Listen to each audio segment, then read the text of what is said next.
भगवान ऋषभ देव जी ने विरक्त होकर वन में जाते समय अपने 100 पुत्रों में ज्येष्ठ पुत्र भरत को राज्य दिया था। दीर्घकाल तक भरत पृथ्वी के क्षत्र सम्राट रहे और धर्म पूर्वक उन्होंने प्रजा का पालन किया। उनकी पत्नी पतिव्रता एवं सुशीला थी। उनके 5 पुत्र पितृभक्त तथा गुणवान थे। सभी सेवक सचिव महाराज भरत की सेवा में तत्पर रहते थे, परंतु मनुष्य जीवन का लक्ष्य भोग तो है नहीं। भरत स्वयं विद्वान, भगवत भक्त एवं विषयों में अनासक्त थे और अपने पिता ऋषभ देव जी से भी उन्हें देवी संपत्ति ही प्राप्त हुई थी। प्रजा पालन तो पितृआज्ञा मानकर कर्तव्य बुद्धि से वे करते थे। जब पुत्र युवा हो गए तब भरत ने उन्हें राज्य का भार सौंप दिया और स्वयं एकाकी निष्परिग्रह भगवत आराधना के लिए राजधानी से दूर पुलह आश्रम चले गए। जो कल तक समस्त भोगों की गोद में क्रीड़ा करता था, समस्त भूमंडल का सम्राट था, वह स्वेच्छा से वन में कठोर तपस्वी जीवन व्यतीत करने लगा। वन के पुष्प फल आदि एकत्र कर लाना और उससे भगवान की पूजा करना, यही भरत का दैनिक जीवन हो गया। जब तब पूजन वन में भी गए तो स्नान करने या पूजन सामग्री लाने, पूरा जीवन आराधना में बन गया भरत का। वे विवेकी थे, भगवत भक्त थे, विरक्त थे और अब इस तपस्या ने रहे सहे चित्त के मल को भी समाप्त प्राय कर दिया। संयोग की बात, एक दिन भरत अपने आश्रम के पास की नदी में स्नान करके जल में ही खड़े खड़े जप कर रहे थे। उसी समय अपने युद्ध से किसी प्रकार बिछुड़ी हुई अकेली मिर्गी वहां नदी में जल पीने आई। मिर्गी प्यासी थी, थकी थी, गर्भवती थी। वह पूरा जल पी भी नहीं सकी थी कि वन में कहीं पास ही सिंह की गर्जना सुनाई पड़ी। भय के मारे मिर्गी बिना प्यास बुझाए ही घूमी और कगार पे जाने के लिए छलांग लगा दी उसने। फल यह हुआ कि उस पूर्ण गर्भा हिरनी के पेट का बच्चा निकल पड़ा और नदी के जल में गिरकर प्रवाह में बहने लगा। मिर्गी धक्के को सह नहीं सकी। वह किसी प्रकार कुछ दूर गई और अंत में एक पर्वतीय गुफा में बैठ गई। वहीं प्राण त्याग दिए उसने। जल में जप करते खड़े भरत जी यह सब देख रहे थे। मिर्गी के गर्भ से जल में गिरा बच्चा जब प्रवाह में बहने लगा तब उनको दया आ गई। उन्होंने उस नवजात मृग शिशु को जल से उठा लिया गोद में और जब समाप्त करके उसे लेकर अपनी कुटिया में आ गए। वे उस हिरण के बच्चे को ले तो आए, किंतु एक समस्या खड़ी हो गई कि उसके जीवन रक्षा कैसे हो। किसी प्रकार सतत सावधानी से भरत ने उसे बचा लिया। कुछ दिनों में मृग शिशु स्वयं 3 चरण योग्य हो गया। यहाँ तक सब बातें ठीक हुई। एक मृत्यु के मुख में पड़े प्राणी को बचा लेना कर्तव्य था, पुण्य था, और नदी से निकाल देने से ही वह कर्तव्य पूरा नहीं हो जाता था।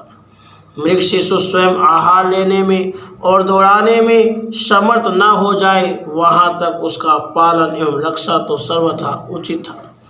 किंतु मन के भीतर जो माया के सेवक छिपे बैठे हैं, वे तो जीव को बांधने का समय देखते रहते हैं।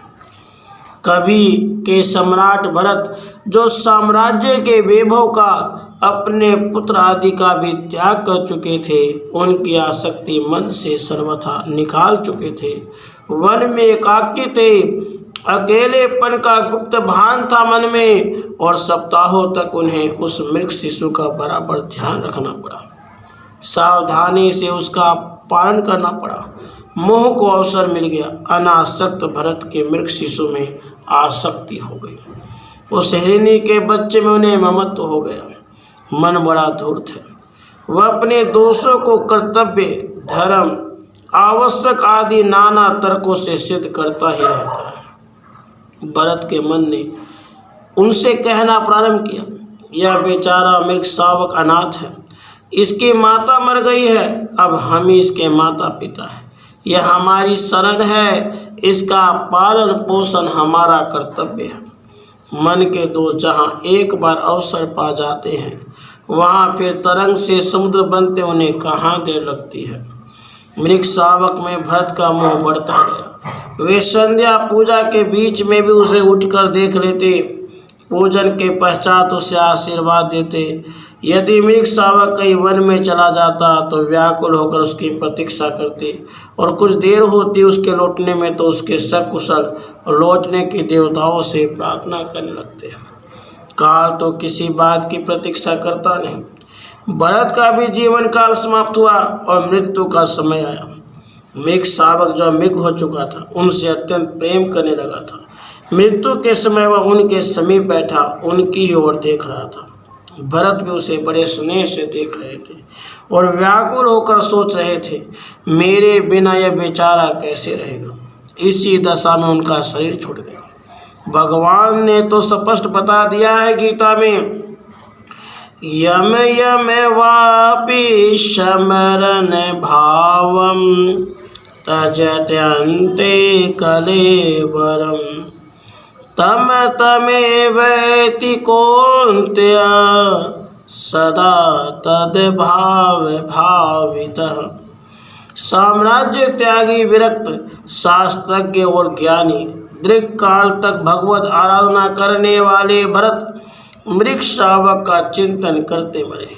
इससे उन्हें मृग योनि में जन्म लेना पड़ा। उनका जन्म हुआ कालिंजर में एक मृगी के गर्भ से। परंतु भगवत की आराधना व्यर्थ नहीं जाती। भरत को उनकी आराधना ने यह शक्ति दे दी थी कि मृग शरीर में भी उन्हें पूर्व जन्म का स्मरण बना रहा। फल यह हुआ कि जैसे ही मृग शरीर में वे चलने दौड़ने योग्य हुए कि कालिंजर से भागकर अकेले ही वे फिर पुनः आश्रम आ गए और वहाँ केवल वृक्षों से अपने आप सूख कर गिरे पत्ते खाकर रहने लगे।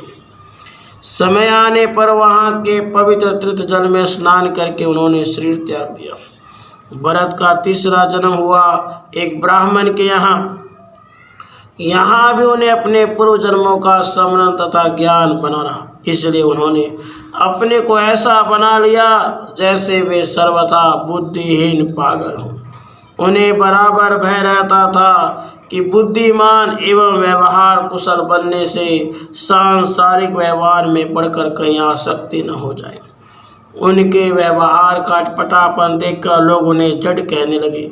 इससे उनका नाम ही जड़ भरत पड़ गया। यही था उनका अंतिम जन्म। राधे कृष्ण, राधे कृष्ण।